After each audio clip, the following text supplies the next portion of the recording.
Yo, what's going on, y'all? This is Marcus Rosa, aka Mazuma TV, back at y'all with some more boxing talk, man. I hope everybody's having a blessed, beautiful, positive, productive night. I hope y'all having a great day overall. I'm back at y'all with some more boxing talk, man. We got some things that we need to discuss, man. We're going to talk about the Turki Alalshikh card that has been officially announced for February 22nd. We're going to talk about Benavidez exposing his sparring story with Bivol. We're going to speak about a little bit of everything, man. But in all honesty, we're going to be focusing on this Turki Alalshikh card because I'm extremely excited. You know, just based off of that announcement alone, Turki Alalshikh is not playing with the boxing world. You feel what I'm saying? But we're going to get into some open topics as well, man, like we always do, man. Shout out to everybody that's in the building already. If y'all can hit the like button as soon as y'all come in, that'll be very much appreciated. You see what I'm saying? Let me check out the comments and let me see what everybody got going on. My boy Coffee Plant said card is stacked. Absolutely. Mark, just a chill guy. Teddy bear meme. Yeah. That's funny. I've seen a few of them, John. I've seen the little boxing ones too. They're actually pretty funny. Big Soldier MX, what's going on, brother? Great Gambino, what up? Coffee Plant, what's the word? Nah, we chilling, we maintaining, brother. Ain't nothing really much to it. You feel me? Old school 868 in the motherfucking building. He says, salute Mazuma TV in the chat. Salute, my brother. I appreciate you coming through and showing love, man. You guys always coming through and being consistent. You feel what I'm saying? Agent 007 said, what's the word? I can't complain, bro. Just a regular day. You feel what I'm saying? Regular day. Yeah. Woke up early, went to work, got that shit out the way, came home. Took a nap, woke up, went to the gym. Got some good work in today with my amateurs. We getting them ready for a fight, in January 25th. Then after that, the week after, we got a show at Pivot, on February 1st. So we got some things lined up. You feel what I'm saying? Trying to look for some fights before the year close out, but most likely we probably not going to fight until late January. You feel me? Shout out to everybody that's in the building. Great Gambino says Ortiz versus Madrimov might be something to see. Shit, might be. I think it's definitely something that needs to be seen, man. That's a great fight. You know what I mean? But I wanna speak on that whole Madrimov situation, like Madrimov being selected as an opponent for Ortiz. I got some questions, man. I definitely got some questions. And it's not gonna be like anything too negative, but just like my criticism with Turki Alalshikh overall, based off of how the way he be moving sometimes. Shout out to the 12 people that's in the building. Let's get 12 likes, people. Let me see something real quick. Hold on, man. Let me see something real quick. Let me make sure everything correct. Because, StreamYard be on this typical bullshit. You feel me? Saying everything good. I don't know, man. You already know how StreamYard be. My apologies, man. But, let's see. Am I a chill guy? I can be, depending on, how I'm feeling that day. It all depends on how I'm feeling. I could be chill. I could not be chill. I could be on some silent shit. Maybe I'll talk too much. You know what I mean? Depend on how I feel. Every day, it's something different. What's up? Bullies? What's going on? Big things coming, absolutely. Let's see if he could pass Bohachuk. Yeah, that's exactly what I was going to get into, man. Old school 868 says, only surprise was Ortiz versus Madrimov. Yeah, I agree, because it seems like Ortiz is the only one, trying to find an opponent.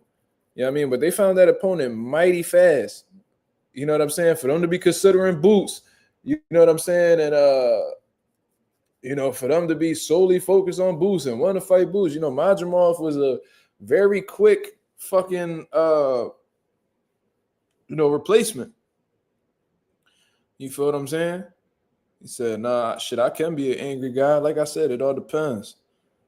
He said, Madrimov letting his nuts hang. He definitely showing that he with the shits for sure. He definitely looking to show him, show exactly who he is. You feel me? He looking to prove himself, and he willing to go through the fire. You got to respect that shit, man, because, that man fought Terrence Crawford. Now he about to fight Sergey Bohachuk, who, we thought could have possibly beaten Virgil Ortiz that night. Then he about to fight Virgil Ortiz. If he were successful against Bohachuk, he definitely going through the fire. You know what I'm saying? They throwing this motherfucker in the dungeon. Let's see how Madrimov does, man. For him to have very little, pro experience and just being thrown to the wolves right away and, standing up to it, because he made a great showing of himself against Bud. I thought he lost to Bud. You know what I mean? I thought experience definitely played his part, but, you know, that experience with Terrence Crawford might make him a totally different animal. You feel what I'm saying? Coffee Plant said, I'm not liking the idea. He getting back in there after 2 months. I mean, they was trying, like, Boots just fought 3 weeks ago, and they was trying to get him to jump right back in. You know what I'm saying? So what's the difference? Y'all niggas ain't want to give Boots a pass. He just fought less than a month ago. And they trying to throw him right in the smoke.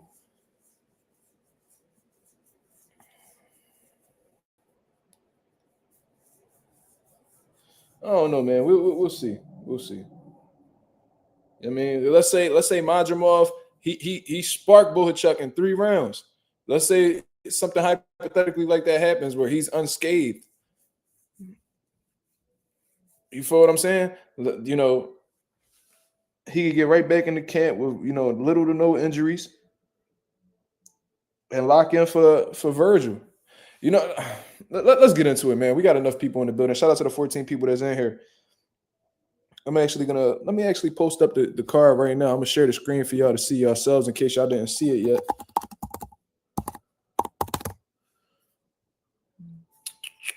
Let's see, where is it?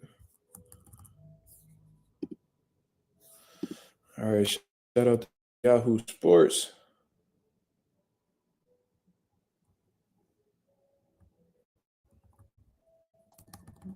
Come on, man. Where's it at?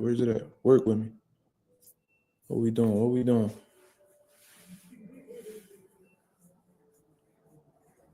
Come on, man. Shit acting up. All right, we got it. We got it right here. Let me share the screen for y'all to see. Isn't that how boxing used to be? Yeah, man, but it seems like, you know, in this era, you know, fighters are, you know, being more selective with who they fight, you know. But, you know, if you notice guys back in the days, man, like if they were extremely busy, they'll take some tune-ups in the midst of, you know, fighting, you know, top tier guys. Like, you know, guys who typically fought top tier guys back to back, they usually took a lot of damage and they paid for it later on in life. But, you know, if guys was fighting 5, 6, 7 times a year, you know what I'm saying? They'll probably take one tough fight, you know what I mean, 2 cookies, you know what I'm saying? Like two Johns to, you know, stay active. Then they'll go fight another tough guy and take another 2 soft touches. And, you know, that was how that shit would usually go back in the day. If you look at like Chavez Sr. record, he had like 80 fights, but a majority of them Johns was layups. You feel what I'm saying? But let's share the screen and let's get into this right here, man. Because Turki Alalshikh absolutely snapped with this motherfucking card right here, man. So as you know, Turki Alalshikh promised, the main event is gonna be Dimitri Bivol versus Artur Beterbiev, the rematch. Man, they had a sensational fight in their first bout. You know, I thought Dimitri Bivol did enough to pull it off, but it was a tough competitive fight that could have went either way. You know, I was thinking either, you know, Dimitri Bivol won or at least a draw. But Beterbiev had his moments where, you know, it could be seen that he edged out the bout. You feel what I'm saying? Now that Dimitri Bivol and Artur Beterbiev have an understanding for who each other are, you know, who each other is, it's going to be very interesting to see the adjustments they make. Is Artur Beterbiev going to make any adjustments, even though, like, he won the fight? Is Dimitri Bivol is definitely going to have to make adjustments. You know what I'm saying? Because if he carries out the same performance, he might come up short again. Did he learn from his mistakes? Did this make him a better fighter? You feel what I'm saying? I'm looking forward to seeing that. Then the co-main event is an absolute banger, man, and this is well-deserved on Joseph Parker's part. You know what I'm saying? Because I've been feeling like Daniel Dubois and Joseph Parker, you know, in terms of, you know, proving themselves and actually, you know, going up against the fire and coming out on top. They've both been successfully able to do so. I feel like their careers really mirror each other in a sense, in terms of, you know, they had some low moments. You know, Daniel Dubois got stopped by Joe Joyce. Joseph Parker got stopped by Joe Joyce. From what I understand, correct me if I'm wrong. You know, Joseph Parker also he had lost to Anthony Joshua. You know what I'm saying? He went through his lows in his career. Daniel Dubois also went through some lows in his career. You know, he got stopped by Usyk. He got stopped by Joe Joyce. You know what I'm saying? So he had his lows, but what they both have in common as well is that they were both able to bounce back and get some notable wins on their resumes. You feel what I'm saying? Daniel Dubois, you know, he was on a fucking tear. You know, he went and he beat Gerald Miller, who was undefeated at the time. Then he went and he beat Filip Hrgović, and then they threw him in there with Anthony Joshua, two-time unified heavyweight champion of the world, and knocked him out sensationally. Joseph Parker on the other end, you know, they put him in a fight with Deontay Wilder, who, although, you know, he was on a decline, we didn't know that until he got in there with Joseph Parker, in all honesty, because prior to that, he had gotten a first-round knockout over Robert Helenius. So Joseph Parker goes in there. A lot of people think he was going to come up short. He does the upset, and he beats Deontay Wilder, somebody who was a former heavyweight champion of the world, who had tied Muhammad Ali in title defenses. Great win on his resume. Then he goes up against one of the most dangerous fighters in the division, Zuli Zhang. You feel what I'm saying? Big Bang Zhang, I like to call him. Pause. And, you know, he went through the fire. He got dropped multiple times throughout the fight, but he stood composed. He showed a lot of grit. He showed a lot of heart. He showed a lot of focus, and he was able to outbox Big Bang Zhang. You feel what I'm saying? So I feel like Joseph Parker, based off of what he's done, you know, since, you know, bouncing back and everything, he's more than deserving of a world title shot. You know, Daniel Dubois, he's in a great position in his career where he was able to, he got his ultimate opportunity and was able to become world champion. Now that he's the IBF welterweight champion of the world. I mean, I'm sorry, that's Jaron Ennis. I'm sorry. IBF heavyweight champion of the world. And it's both time to see, you know, who's going to be the one that, you know, walks away with the dub, who's really gonna have that ultimate comeback story, because Daniel Dubois beats Joseph Parker, you know, he's just going to show that he's more than deserving of a shot at undisputed. You know, the winner of Fury and Daniel Dubois, I feel like whoever wins this fight between Daniel Dubois and Joseph Parker is more than deserving of an opportunity for the Fury and Usyk winner. That's just my personal opinion. You feel what I'm saying? So great fucking fight. So those first two fights in itself, absolute bangers. You feel what I'm saying? Shakur Stevenson versus Floyd Schofield. This fight is done, signed, delivered. You feel what I'm saying? It wasn't just all talk on the Schofield's end. So, you know, shout out to them for having the courage to step up and face Shakur Stevenson, because we've seen a lot of people in the lightweight division who don't want anything to do with Shakur Stevenson, in all honesty. Is it the most meaningful fight for Shakur Stevenson at this point in his career? No, but considering the circumstances and what was available, Floyd Schofield is not the worst direction to go. You feel what I'm saying? I do think stylistically this favors Shakur Stevenson. I think their skills, you know, their skill level is worlds apart. I feel like Shakur Stevenson is going to outclass Floyd Schofield. You know, Floyd Schofield showed a lot of immaturity, you know, just being green and experienced in his last bout. And I don't know if that bout in itself is going to be enough to, you know, revitalize his career and really accelerate him to the next level, because in all honesty, no disrespect to Renee Jerome, but he's not an elite level fighter. You feel what I'm saying? So it's not like, you know, Floyd Schofield went in there with an elite level dude and, you know, went through the fire and that he actually learned from it and became a better guy. Like, this guy was a C-level fighter at best. You went through hell with him. And although you might have, you know, learned more about yourself and, you know, showing you were battle tested, I don't know if that's enough to really get you on the level or close to a competitive level with Shakur Stevenson. That's just my honest opinion. You feel what I'm saying? But I'm looking forward to seeing that. I'm sure that's going to have a hell of a build-up. The trash talk going to be real, going back and forth, and I'm looking forward to it. Moving on, we got a middleweight bout. The WBC World Middleweight Championship of the World. Carlos Adames, the current world title holder, you know, at middleweight, is going up against Hamza Shiraz. Definitely going to have to do a little bit of film study on this, but based off of what I've gathered in itself, I think that Hamza Shiraz has what it takes to defeat Carlos Adames.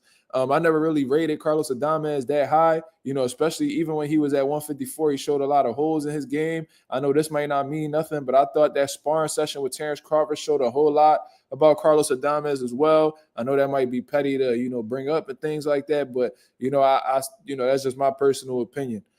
You feel what I mean? I felt like he had holes in his game when he fought you know, J-Rock Williams that was on the decline.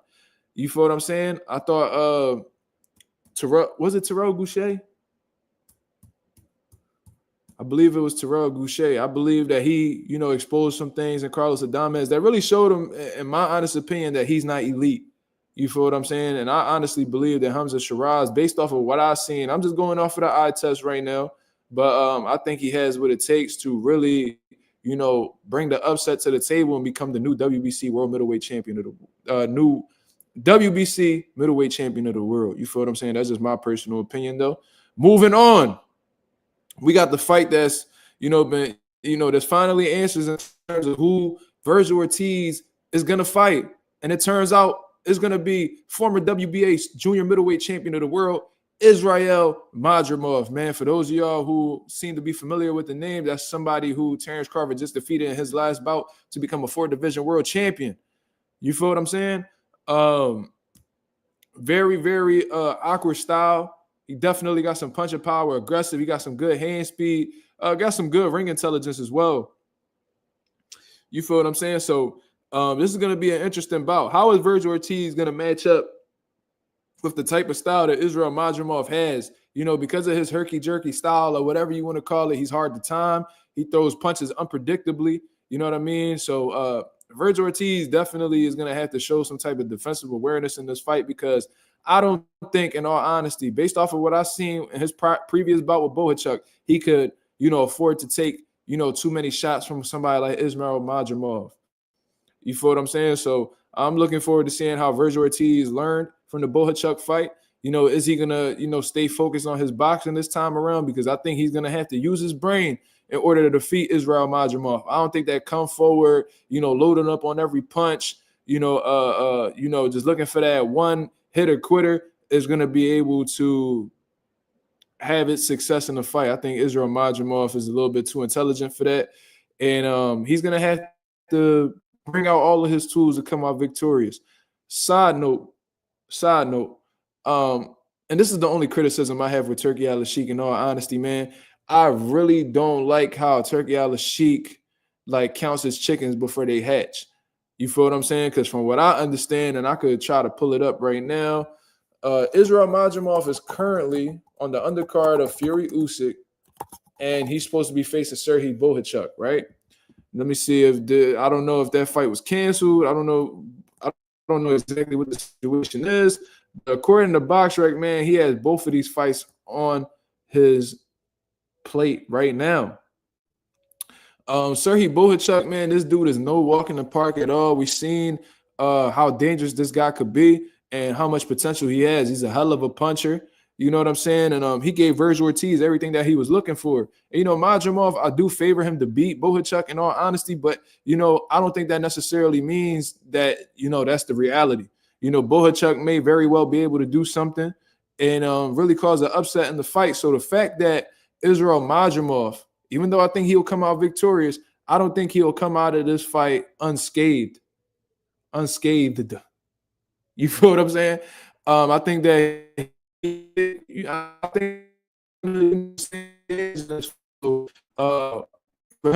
fight against Bohachuk, and then automatically 2 months later, to get right back in camp and then face Virgil Ortiz, I think that's pretty dangerous, man. I ain't gonna lie to you. We've seen what happened with fighters when they've had quick turnarounds. For example, I think Sergey Kovalev is the greatest example of this. He fought Anthony Yard. You feel what I'm saying? He fought Anthony Yard. He fought Anthony Yard. He sustained a lot of damage in that fight, right? Won the fight, but a lot of damage. Then, within a couple months, he was in the ring with Canelo Alvarez, and he looked like a shell of himself, and he did not perform to the best of his ability. You feel what I'm saying? So quick turnarounds have shown, especially when they've taken damage in their previous bouts, shown to really hinder their potential in winning the fight. You feel what I'm saying? What's Dust talking about? He said, Mazuma, you watching that Greg versus Brian Norman Sr., John? What you speaking about? They fighting? What you talking about?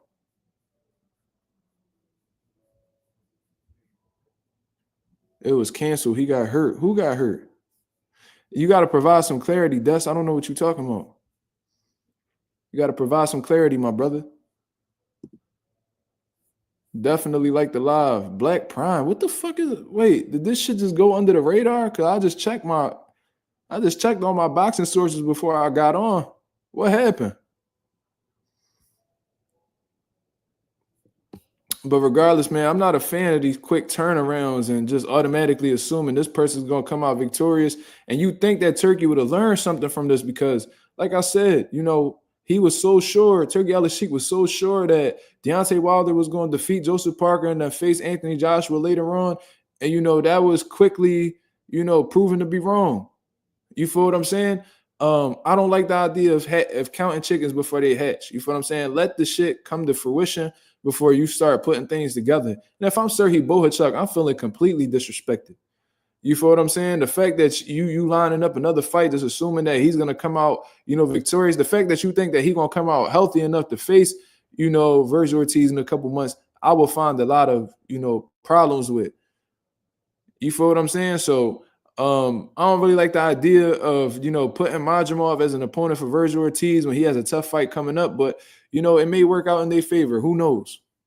Moving on, we got Zuli Zhang. I don't know if I'm saying his first name right, so please correct me if I'm wrong.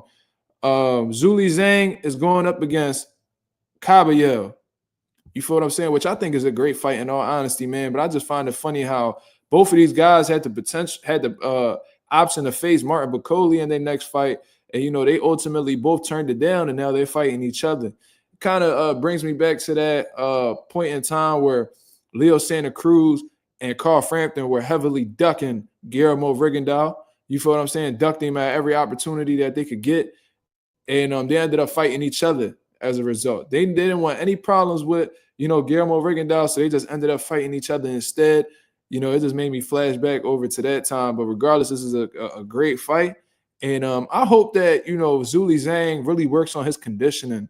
You know what I mean? I know he's an older fighter. I also understand that he's a heavyweight, so he's not ever going to be like this high volume type of puncher. But I do feel like Zuli Zhang has to get in the lab and really push his conditioning where he's able to, maintain his power, his volume, and, just overall, speed throughout the course of 12 rounds. So I think that's what ultimately cost him against Joseph Parker, him just gassing out and just not being active enough. Brian Norman Sr. fighting Greg February 15th on BLK Prime. Since when? What the hell? Let me see. Hold on, let me look at this. Hold on, I see somebody trying to play Kabayel real quick. Kabayel is an undefeated up-and-coming heavyweight right now. And for those of y'all who don't know who, Kabayel is, I keep saying Kabayel. For those of y'all who don't know who Kabayel is, man, you just got to tune into that last fight he had against Frank Sanchez, bro. Frank Sanchez had a sensational performance. You know what I'm saying? And he's very game to beat Zuli Zhang. That's why I'm saying I hope Zhang, prepares properly and, is able to maintain his strength, speed and, punching power for 12 rounds. Because if he gasses out, it could be a long night for him. You feel what I'm saying? And then moving on, we got Joshua Buatsi versus Callum Smith. I am familiar with Callum Smith. You feel what I'm saying? I'm not too familiar with Buatsi. I've heard about him. I heard that he's the real deal. I know they was trying to line up that fight with him and Anthony Yard. I don't know exactly if that fight came to reality or what the case is, but Joshua Buatsi, he's been spoken about for a while. And from what I understand, he's an undefeated fighter too. So we'll see. Buatsi has been, a hot topic, in the light heavyweight division for a while now. So he has a tough bout against Callum Smith. Callum Smith is somebody who was a former champion at 168 pounds. Showed a lot of heart in the Artur Beterbiev fight. You know what I'm saying? Faced Canelo Alvarez, John Ryder. He's been around. You know what I'm saying? So we'll see. We'll see. We definitely going to see. I do think Buatsi is slightly, I might have to go check his box rec, but, based off of like the guys that I've seen, Buatsi fight, I don't think he has any notable names on his resume, so I could really equate that to him being green. And Callum Smith done been around the block, so this might favor Callum Smith, but like I say all the time, experience doesn't always play in the more experienced fighters' advantage because at the end of the day, you having experience could also equate to having high mileage. So I'm looking forward to it, man. This is a pretty fucking good card, bro. This is a really fucking good card. You know what I mean? So Better Beef Bivol, sensational. Dubois Parker, sensational. Shakur Schofield, solid. Carlos Adames versus Hamza Shiraz, I fuck with it. Virgil Ortiz versus Madrimov. If Madrimov comes out of the fight against Bohachuk unscathed, I'm rocking with it. I do think there is a question mark next to that bout, though, y'all. I'm not going to lie. Let's not be surprised if, Virgil either gets scrapped from the card or is looking for a last-minute opponent after the Bohachuk fight. You know what I mean? Injury, and I'm not saying Madrimov is going to lose. I'm not going to say Madrimov is going to lose, but what I am going to say is that injuries do happen. You know what I mean? Cuts do happen. You feel what I'm saying? And, upsets also happen as well. So we'll see. We'll see. Zuli Zhang versus Caballero, slept on fight. Stylistically, I think this is going to be a banger. Then Buatsi and Callum Smith. This is either going to be a coming out fight, a statement fight for Joshua Buatsi, or Callum Smith just schooling the young nigga, man. So we going to see. I like it. Xander Zayas better be ready if that do happen. That's actually a fucking great point, Agent Double O, because it seemed like Xander Zayas, he went on social media and voiced his disappointment and not being picked for the, Virgil Ortiz situation. And, if I'm Xander Zayas, I'm like, yo, listen, I'm thinking in my head, Madrimov fighting Bohachuk. That's a tough fight. He might come up short. Let me stay prepared for this opportunity in case that fight falls through. Then I'll be ready to rumble. You feel what I'm saying? There's people that have done that, in the past. Andy Ruiz had just came off of a fight. He was staying in the gym, staying active, being the hungry young fighter he was at one point. Gerald Miller tested positive against Anthony Joshua.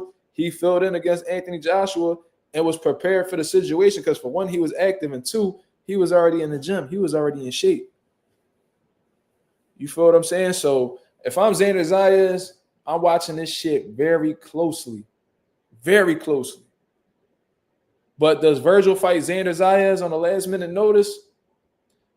Something tells me that he probably would because he is that confident in himself. But I don't know if his handlers would be too confident in doing so. You feel what I'm saying?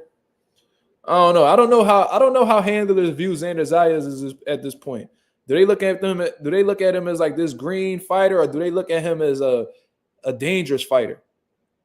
I don't know. I gotta chop it up with some people behind the scenes to see what their perception is of Xander Zayas. Because I ain't gonna lie to you, I feel like he's been sheltered, and I think that he's been matchmaked. I think that he's been a product of great matchmaking throughout his career. You feel what I'm saying? That's just my personal opinion. Yeah, they still trying to build Zayas, but for some reason, Zayas feeling like he ready to jump off the porch.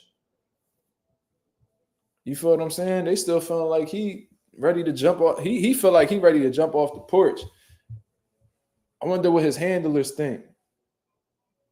I really wonder what Xander Zayas handlers think about him, jumping off the porch. Do they feel like he ready yet? Do they feel like he still needs some room to grow?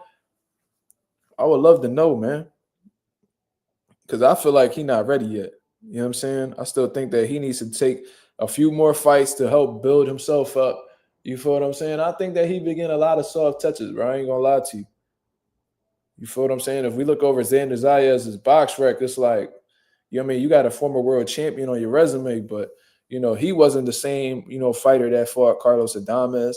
You feel what I'm saying? Like, besides that, you haven't really fought anybody that's worth mentioning. We had Jaheed Tucker calling you out, and you wouldn't even acknowledge him or look in his direction. So that just let me know that you on a specific program, you following, a strict plan, and you ain't really willing to go outside of that. Because he could have easily been like, oh, I'll rumble Jaheed Tucker. Like, let's make this shit happen. He could have spoke for himself, but Xander Zayas is a type motherfucker that he won't even be wanting to do interviews and shit like that. Like, I told y'all before, I had reached out to him for an interview. He just left me on scene. I'm like, damn, nigga. The fuck? Like, I'm a Puerto Rican just like you, my brother. You that fucking sheltered where like you hesitant to do interviews with smaller channels. I just seen David Benavidez do an interview with Cigar Talk. You know what I'm saying? I've seen David Benavidez do interviews with small ass channels. Bo Mac done did interviews with me. You know what I'm saying? I done had some real fighters on my channel. I even had Bill Haney on my channel. All these guys are capable of, visiting small channels and chopping it up with you. And what you feel like, you too good, or you just don't like interviews? Like, what is it? Because if you look up Xander Zayas like interviews on YouTube, there's not many of them. It's like, bro, is it just you not just want to be a part of the spotlight, or are you that fucking sheltered where people? I mean, your handlers don't even want you to be, had that much exposure. Because part of being a fighter is promoting yourself and getting yourself out there and making your name known. I just feel like this nigga, Xander just been in incognito mode, just on some low key shit all the time. I don't know, but regardless. If I'm Xander Zayas, I'm a part of his team, and we really want that fight with Virgil Ortiz, or we really want that big, fight and all that good shit. I'm definitely staying prepared. I'm staying locked in at the gym, and I'm hoping and praying for our opportunity. And if not, at least I'll have a fight coming up, and I'll be more than ready. Says Zaya is low-key fake. I ain't gonna say all that. You know what I'm saying? Because I don't know him personally, but he definitely be moving a little funny, like, in terms of his actions. And I'm not expecting everybody to say yes to a fucking interview with Mazuma TV. I mean, I ain't no arrogant motherfucker like that where I feel like niggas gotta come through and chop it up. And if not, you fake. It's either a yes or no. And I've reached out to Devin Haney through DM, and I told him let's get an interview popping. And he just left me on scene. Some niggas is with it, some niggas ain't. You know what I'm saying? It is what it is. I can't expect everybody to be on the same type of time as me. But it's like, I don't know. Xander, there's something real weird about Xander's career, for sure. Yeah, Carmel missed weight by 14 pounds. That was last week though. He said, no, it has to be an automatic yes. That'll be very arrogant for me to say, though. Thomas, I appreciate you supporting me, but, not everybody want to do interviews. Not everybody, there's some people that's selective with who they want to talk to. It's cool. And if you peep, a lot of these fighters and shit, they have like favorites in terms of platforms to go to. Like some niggas, they fuck with Fight Hype. Some people, they fuck with Fight Hub TV. Some people, they fuck with Little Giants Boxing. Sean Sattel, like whoever. You feel what I'm saying? The Porter Way podcast. Like, no, don't nobody fuck with Porter Way. Don't nobody fuck with that big too fast nigga. I never heard nobody say, yo, the Porter Way podcast is the best podcast in boxing. Never heard that in my life.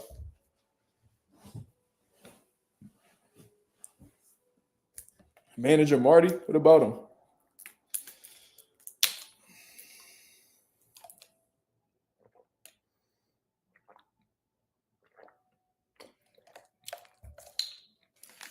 You know what's funny about Manager Marty? This ain't no diss to him at all. We both from, I believe he's from Philly. Ain't no diss to him at all. But this some real shit that I'm about to say. First of all, Manager Marty, I never heard of dude. Like, that's just first of all. Like, I never heard of him coming up in the box. Like, how I know about Greg Hackett and other notable names in Philadelphia. Like, I never seen him like in the boxing scene ever. That's not me saying that he's not a part of the boxing scene. I just never heard of him. Two, I mean, his name Manager Marty. I don't know who the fuck he's managed throughout his whole career, bro. I don't know what fighter he's managed. I heard of one fighter that he might have managed. I don't know if that was true or false, but for the most part, I think this dude had very little experience in managing professional fighters. I also saw that like he was he said that he was a referee for USA Boxing, like an amateur referee, He was a referee for amateur boxing, USA boxing. You feel me? And I seen him wear the uniform and shit like that, bro. I've had so many events in my gym that I've sanctioned. I've had so many sanctioned events in my gym for you with USA boxing, and he's never come to my gym. And this dude, and this, I don't think it really means much, but every time that my pros would perform, he'll come up to me and be like, "Yo, that guy you got, he the truth, man. That guy you got, man, he's the truth." And then like he'd be sitting there trying to talk to me and all that shit. And then fucking whenever I see him outside of that shit, he don't be having no words to say to me. So I'm like, yo, this dude, he a sometiming ass nigga. Like you were in the moment ass nigga for real, for real. You know what I'm saying? I don't know if Marty a troll or whatever the case is. He not no dummy though. Like he definitely I'm gonna say he knowledgeable. I'm not gonna say we cool or not cool. I don't really know him all like that, but I don't know. There's a lot of question marks around that dude because he be playing it like he's just like, he come from Philly boxing type shit, but it's like I've been around here for years. Like years. I've been around here since I was a kid. Never heard of Marty, bro. That's how he made a YouTube channel.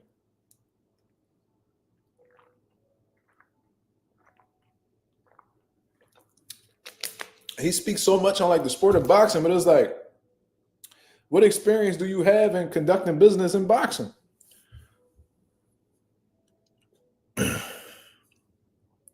Yo, Thomas, you asked me this question already. I've been around Greg many times. Last Saturday, we was in the same locker room getting our fighters ready for a fight. I've been around Greg for years. Since like 2018, bro. I've been, we don't have, our pros go against each other and all. I'm really familiar with Greg.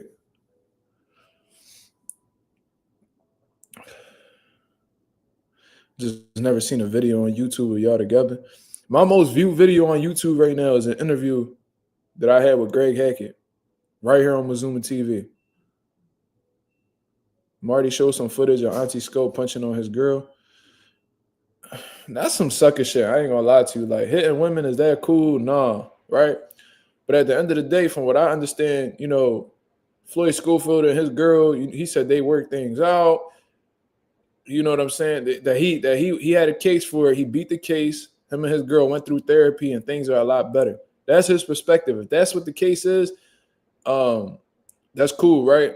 But at the same time, it's like for you to be leaking footage and shit that don't got nothing to do with boxing. Like you over here leaking, messy shit about what's going on behind closed doors in other people's homes. You violating, bro. You violating. That's not shit that men do. That's some real chatty patty shit. You feel what I'm saying? That's real chatty patty shit. And on some real shit, bro, since you like airing other niggas' dirty laundry, like where I'm from, that shit get you punched in your mouth. Now, I don't know if Marty was the one that leaked that or whatever the fuck the case is. I ain't saying I'll punch Marty in his mouth. That's not what I'm saying. But if I'm in that situation, like if I'm in that particular situation and you pull up a video from years ago, and since then we gotten past it and you over here trying to destroy my reputation as a result, we gonna have some smoke. That's for sure. That's on the dead homies. Fuck is you talking about? But yeah, man. He tripping. That's some real messy shit. That's not even boxing. So you see the nigga running his mouth talking about how good his son is and shit, and you go out of your way to pull up some footage. I don't know how the fuck he got the footage. I don't know if that been out here or I don't know what he did. But one thing I do know, the fact that you went out of your way to do that, that's some sucker shit. I ain't gonna lie to you. That ain't your fucking business. You know what I'm saying? Because you over here, judging this nigga based off of his, past interactions with women, you might got some dirty shit, behind you that you done in your past, and I'm sure you wouldn't want nobody to leak. You know what I mean? You probably like Bussy. You know what I'm saying? You probably like men. You probably like them little men boys that be floating around Thailand and shit like that. You know what I mean? There's probably video out here you playing with Bussy, nigga. You wouldn't want nobody to leak that shit about you. So I don't know, man. You gotta just stay out motherfuckers' business, cuz. Real shit. Coach Malachi leaked it. Who the fuck is Coach Malachi? Who is that? Let me look him up. Is he a real coach? Do he coach fighters?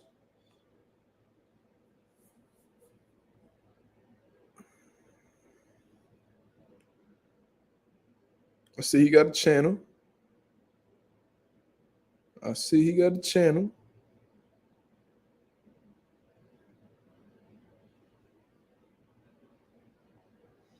Do he coach fighters or what? No, he ain't a real coach.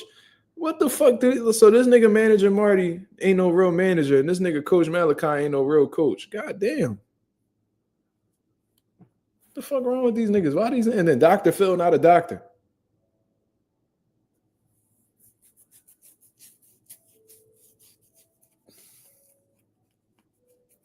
The fuck be going on in these streets, cuz? He a strength and conditioning coach? Man, they ain't no real fucking coach, bro. That's like the new thing. These niggas be doing time, and I ain't saying this Malachi. I don't know that nigga. So don't be trying to send shit to Malachi like, oh, this nigga Mazuma talking shit. I don't know this nigga. But just based off of my experience, these little niggas come, they do time in jail. These niggas be pumping iron while they be in jail. They come out, and all of a sudden, these niggas think they strength and conditioning coaches. It's like, nigga, stop it. This is the reality of the situation, bro. Strength and conditioning coaches are really not needed. I don't want to fuck nobody money up, but if you do what the fuck you need to do in the gym, there's really no need for you to have a strength and conditioning coach, bro. I ain't gonna lie to you. I feel like what's way more valuable than a strength and conditioning coach is a nutritionist.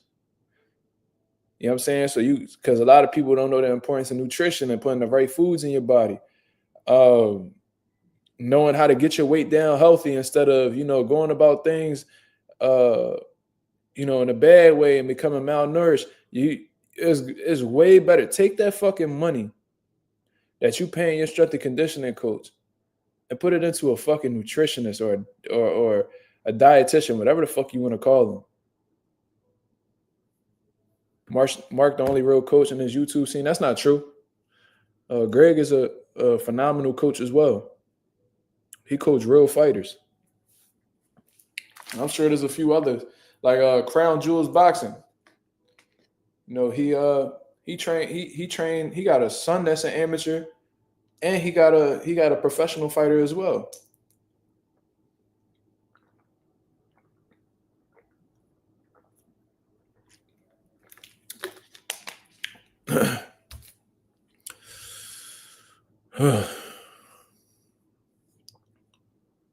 Mill City a coach too? I don't know that. I have no idea. I don't know too much about Mill City. I just seen this nigga out of nowhere just pop up and just have interviews with everybody. I'm like, where the fuck he come from? But if he's a coach, that's what's up. A Singh, shout out to my boy A Singh. I like that Michael Jordan picture, by the way. He said Mazuma, since Boots is not fighting Ortiz anymore. Well, the fight never was made, but I get what you're saying. Who do you believe he will fight next? From what I understand and what I've been hearing, they're really, really pushing for a unification fight, at welterweight. So I think that's what they're working on behind the scenes. Boots supposed to be coming back in April. I think y'all probably heard it from me first. Well, hold on. Nah, Eddie Hearn actually said it first. Never mind. But I heard that shit before Eddie Hearn said it. Just like I told y'all that he was going to come back in November, right after his fight with David Evanesian. I've been hearing that he's going to come back in April. So, he got some time to figure some shit out. There's some fights that can unfold, but I think that he's currently in competition right now with Conor Benn. Who is Eddie Hearn going to give that opportunity to? Is he going to give it to Jaron Ennis? Or is he going to attempt to get Jerron Ennis out of the way and give it to Conor Benn? We'll see.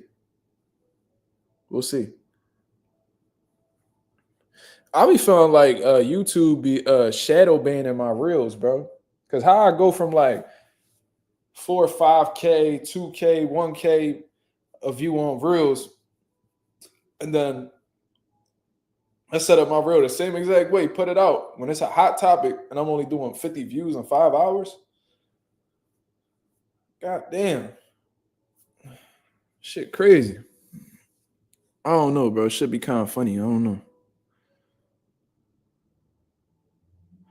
Boxing with 2-4. What's going on, my brother? But I just needed something to put in the title in all honesty, man. But David Benavidez, like I said, shout out to Cigar Talk, man. He been putting together some great interviews, bringing up some top quality fighters on his platform. And he had David Benavidez on momentarily. And he had asked him a few questions. I pretty much knew all the answers to the question, in all honesty. I did not know the severity of his injuries going into that Alexander Volzdik fight, but to have 13 stitches on your fucking face, 2 hurt hands, you know what I'm saying, going into the fight and still coming out victorious, having an underrated performance, in all honesty, that speaks volumes to David Benavidez's skill level and just like his overall abilities as a fighter, man. David Benavidez is the truth. He also feels like, David Morrell bit off more than he could chew, and he's really going in there to hurt him. You know what I'm saying? He said that based off of David Morrell's last fight, he doesn't think much of him. Now, that might be slightly a red flag. That might be just his confidence as a fighter, and he's still going to prepare properly, which is cool. But to not think much of your opponent going into a fight can psychologically be a mistake. You feel what I'm saying? So I'm just trying to get an idea of what Benavidez's mind frame is going into this fight. I just hope that, him not thinking much of David Morrell doesn't equate to underestimating David Morrell. You feel what I'm saying? So we'll have to wait and see. Also spoke about the Dimitri Bivol sparring session. Now, he's been speaking about it for a while now, but he got a little bit into detail, and he was saying how like he pretty much dominated the Bivol sparring session.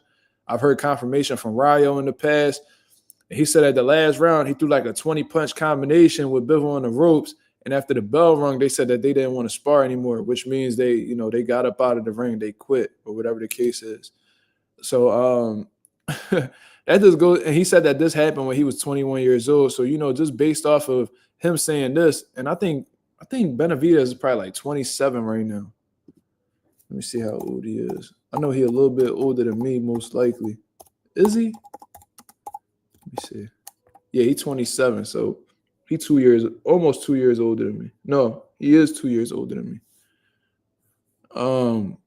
So if he did this about 6 years ago to Dimitri Bivol, you already know his confidence through the roof because he feels like he's a much better fighter now than he was back then. Star Moses said, I still think Bivol beats Benavidez. I do think Bivol is a very tough fight for David Benavidez. I ain't gonna lie to you, man. But we have seen that Bivol not necessarily cracks under pressure, but that when they get hot in there, Bivol definitely be feeling the heat. We've seen it with Artur Beterbiev. Now, Artur Beterbiev is a bigger puncher than Benavidez, but their pressure can be quite similar. 21 is young. 21 is young. That was 6 years ago. So if he's doing that to a world championship level fighter 6 years ago, and he feels like he's developed much more since then, imagine what he perceives. Imagine what he believes he could do with Bivol at this point in time. And, sparring. You know what I mean? There could be a lot of, context behind that sparring session. Maybe, Bivol had a bad day in sparring. Maybe Bivol had strength and conditioning before the sparring session. Maybe Bivol had a long run before the sparring session. It could be a lot of things, bro. You know what I'm saying? But, yeah, man. That was just Benavidez's take on the Bivol sparring. And, who knows? That might be the next, if he were to come out victorious against Morrell and, Bivol somehow, some way defeats Artur Beterbiev in the rematch, there might be a fight that we'll see happen next. Because David Benavidez has put himself in a good situation where he may very well face the winner this year. This year coming up. So we'll have to wait and see how that shit go, man. I'm really excited to see how the light heavyweight division unfolds. Especially after this rematch, man. I want to see how, and I was talking about it with Selvin Wright yesterday, the teacher. I was talking about how, Better Beef might not have much room for adjustments in this fight against Bivol because I feel like he was just being himself. And, I haven't really seen Bivol. I haven't seen Better Beef do many things outside of what he naturally does, which is walk people down and fuck them up. But I feel like there's a lot of room for adjustments on Dimitri Bivol's end. You feel what I'm saying? So I really feel like this is a fight that Bivol could definitely turn around and have go in his favor if he goes about things the right way. You feel what I'm saying? But we'll see. So let's get into some open topics, man. You know what I mean? I'm probably only going to be on here for probably another 10 minutes, man. I ain't going to lie to y'all. I took a nap and all that, but I'm still feeling mighty exhausted, mate. So let's get into some boxing talk. You feel me? Or we could talk about anything. You talk about anything. It really don't matter. We could talk about life. We could talk about women. We could talk about some real life shit. We could talk about whatever the fuck y'all want, man. We on here. We chopping it up. So talk to me. What are we thinking? Boxing with 2-4. He says, what you think about Usyk versus Bivol at cruiserweight if Usyk come down and Bivol go up? Man, I think at this point, man, I just think Usyk on a different level, bro. Ain't no disrespect to Dimitri Bivol at all, but, I think with Usyk, who's already contemplating going back down to a cruiserweight, with all the experience that he's had, bro, with being able to deal with guys his size and then going up and fighting, fucking real life giants and, making the adjustments necessary to overcome them. I don't know if Dimitri Bivol brings anything different to the table that Usyk wouldn't be able to overcome, man.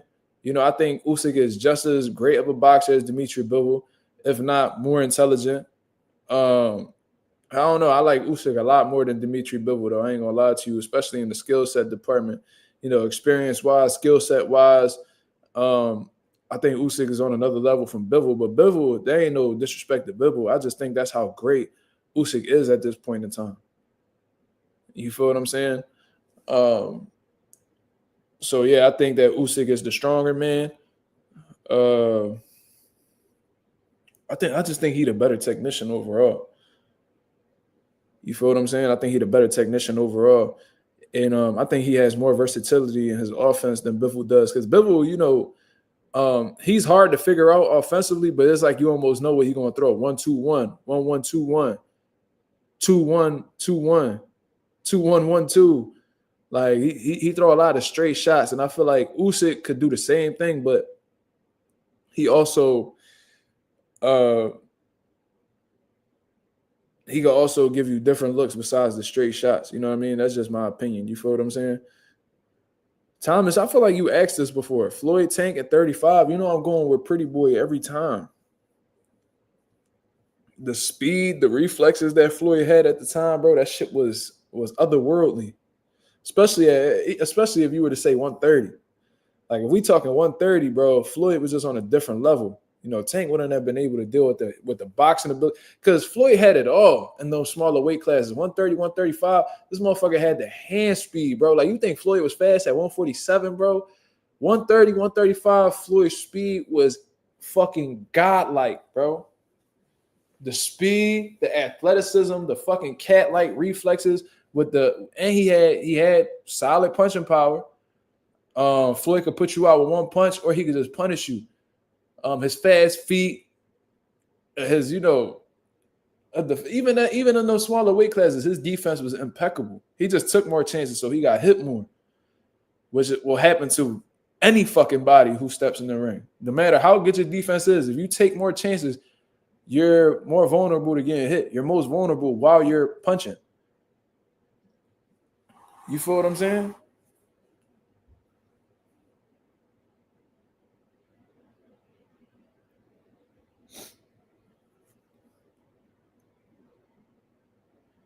Who do you believe has the best offensive bag in the sport of boxing right now?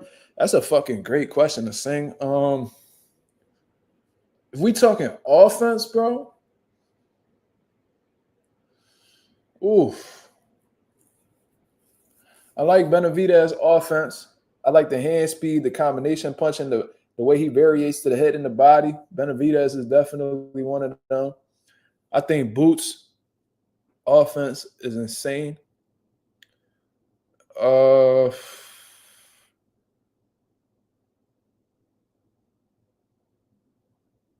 think Bam got some good offense as well, especially when he mixes his angles in there. That's a fucking great question, bro.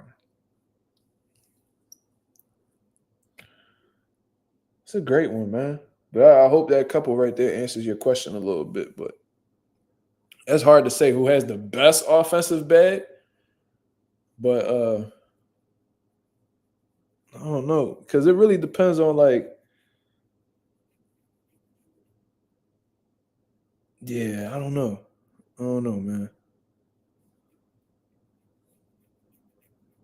Floyd basically Dev and Shakur combined. Yeah, this is the thing, bro. I don't think none of them niggas were anything like Floyd, bro. I was just watching Floyd versus Gennaro Hernandez last night. I was up at like 3 a.m. Watching Floyd, bro. And this nigga, he was different, bro. Like, there's nobody today, I don't give a fuck who you mention, who had the same abilities as Floyd. Like when we looking at Shakur and Dev, I don't think anybody was as fast as Floyd. I don't think anybody was as defensively sharp as Floyd in his young days. I don't give a fuck what you talking about with Shakur. Shakur got great defense, yeah, sure. But Floyd, when he was at 30, 35, absolutely not. Absolutely not, bro. The combination punches, the fucking accuracy, bro. Like, ain't none of these dudes anything like Floyd. Floyd was really fucking once in a lifetime type of fighter, in my eyes.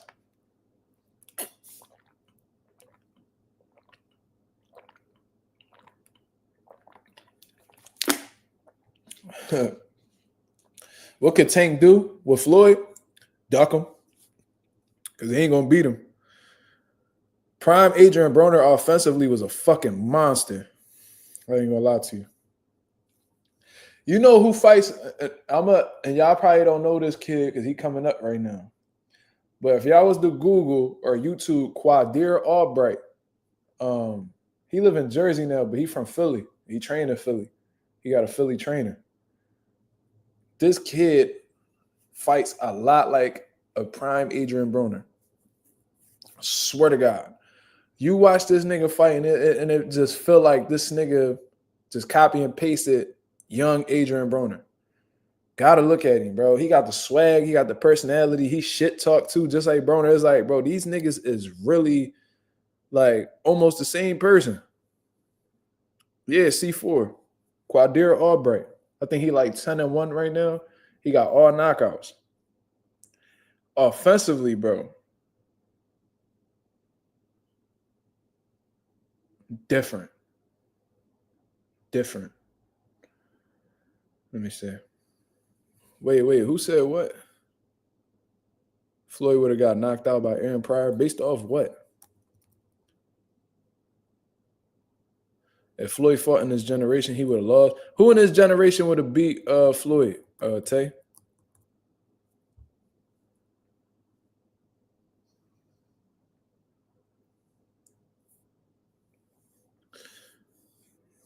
Tank definitely not hit.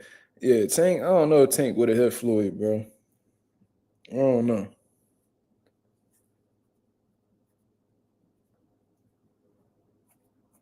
I don't think Tank would have looked in Floyd's direction, to be real with you. Is it his mom, Boots cut woman? Yes, that is correct to sing. Great observation. Quadir Albright's mother is a cut woman. I forgot her name, but shout out to Quadir Albright mama. She is a cut woman. She came over to the gym before, and my dad was like giving her a little bit of game on, how to deal with cuts and shit like that. My pops is a phenomenal cut man.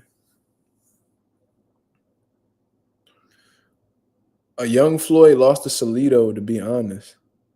Who?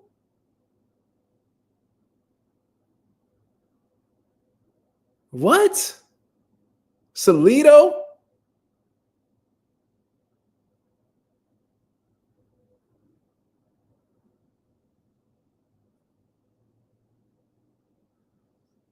Quadir versus Jalil Hackett. I think Jalil a little bit farther ahead than Quadir right now. They on different stages. You know, Jalil looked like he got to move up to 54 soon because he looked like 47, spanking him. But he fighting on them big stages on Matchroom. He getting more notoriety. Quadir, I think he signed with Marshall Kaufman still. And like he fighting on these little showcases and shit like that. So it's going to take a little bit of time before Quadir gets to that stage where he's getting mentioned with other notable fighters. You feel me? Castillo. Here y'all go talking about this Castillo shit, bro. Like, all right, the first fight was close, bro. But Floyd took the rematch and spanked him. Why niggas still talking about this shit? Quadir needs to be signed by a major promoter. Well, Marshall Kaufman directly deals with Al Heyman, so Marshall's not the worst person to be signed with.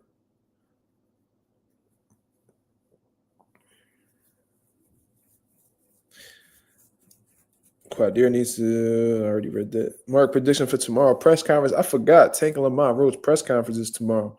There's gonna be a little bit of shit talk back and forth. You know, Tank gonna be running his mouth, and you know Lamont he gonna say his little shit too. Yeah, it's gonna get a little bit. It's gonna get a little bit spicy in there, but nothing too crazy.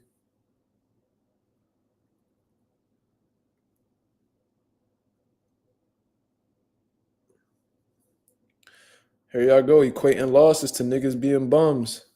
That's why these fighters be scared to take chances, because if a nigga got 5 losses, he trash. How many losses did Muhammad Ali have? Not comparing Castillo and Muhammad Ali, but if we talking about losses, how many losses did Muhammad Ali have? I think he had 5 as well. So based off your logic, if Muhammad Ali has 5 losses, an undefeated nigga ain't got no business losing to him. Who thinks Boots re-signs with Eddie? He had 3. I didn't know it was a 2-fight deal. I mean, a 3-fight deal. But I don't know, man. I don't know. I'm looking at Eddie Hearn kind of sideways if I'm Boots. Like, man, you was telling me how I'm a generational talent, this, and that. That's the reality, dog. And I know a lot of people don't want to say it, but if you are a black fighter, right? If you are a black fighter and you looking to be one of the biggest stars in the sport of boxing and ultimately be one of the cash cows in the sport, where do you need to go? Bulls don't need to go to no top rank. For what? When do they have a history of building and making black fighters superstars? Every black fighter I know at a certain point left top rank because they didn't know how to manage black fighters. I'm going to ask y'all again. Where do black fighters need to go when they are looking to become cash cows and ultimately become the number 1 dudes in the sport? PBC, thank you. That's just my opinion. I do think PBC got to tighten up with their activity a little bit and, you know what I mean, get their fighters on the road a little bit more. But if we looking at what everybody does well, top rank, they're great at building prospects and making them world champions. You know, Golden Boy, they're really good at preserving their fighters until it's time to cash them out. Eddie Hearn, he's good at keeping fighters active and giving them nice little paydays. Might not get you the big fights, but he'll keep you active and, you know what I mean, keep money in your pocket. Al Heyman knows how to build a black fighter and make them a superstar. We've seen it happen. Look what he did with Floyd. Floyd is, without Al, Floyd is not who he is. Look what he did with Earl Spence. Running it up in the Cowboy Stadium. Gervonta Davis. Look what he did in the later half of Manny Pacquiao's career. I know he's not black, he's Asian, but look at the big fights he put him in. He made Danny Garcia a star, selling out the Barclays. Keith Thurman, when Keith Thurman was active, he was a star. The list goes on and on and on. And for all the people that's talking shit about Al Heyman, Canelo Alvarez done sit here and told you that he wish he started working with Al Heyman earlier. Al Heyman's the best businessman he's ever done business with. This is Canelo Alvarez's words. These are not mine.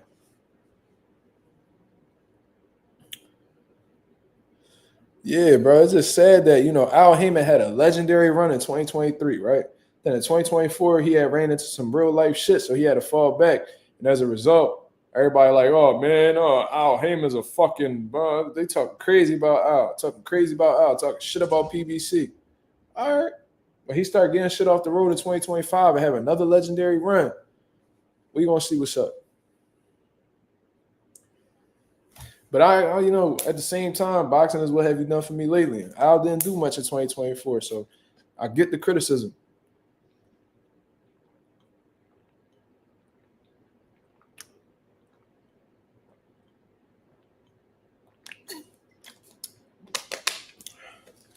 This whole situation with Eddie, though, if I'm Boots, is a real eye-opening situation. It's like, oh, you made it seem like, you was prioritizing me and making me this big star, but the whole time, you trying to keep the UK boxing scene active. You trying to get this man Conor Benn an opportunity for a world title, and I've been telling you since I've been signed with you that I want to become undisputed.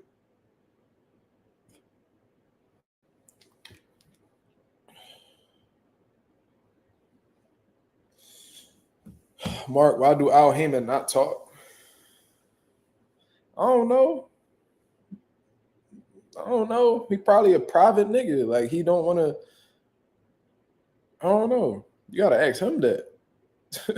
I can't answer why another man act the way he do. You gotta go straight to the source for that. But maybe he just like his privacy and he don't want to be in the mix with nobody. My best guess.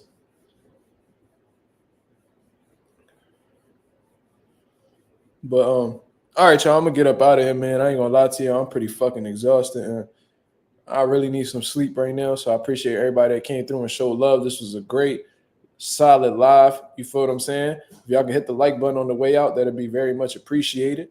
You feel what I'm saying? We on the road to 3K. We well into the 2,400 mark at this time. About to hit that 2,500 mark in due time.